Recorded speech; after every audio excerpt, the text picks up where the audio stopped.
দুপুর বন্ধুরা, আজ রবিবার, আমাদের আমিষ। সব বড়দের প্রণাম, ছোটদের স্নেহ ভালোবাসা। আচ্ছা, প্রথমেই দেখাই যে সকালের জন্য বানিয়েছিলাম লুচি,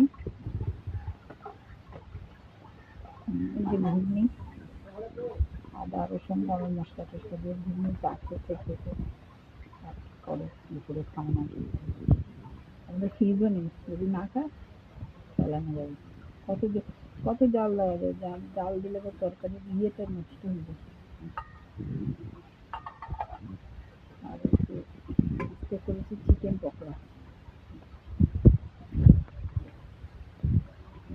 নিজে হচ্ছে চিকেন পকোড়া।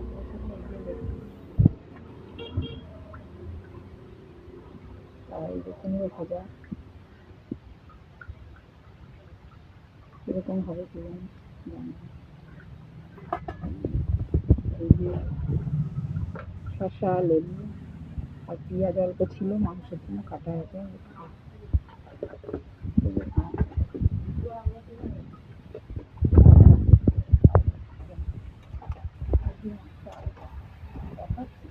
মেখে রেখেছি অনেকক্ষণই, সিদ্ধ হয়েই গেছে। একটু কষিয়ে জল দেবো, তেলটা খুব ভালো না। আচ্ছা, রাখলাম, নমস্কার, ধন্যবাদ, ভালো থাকবেন।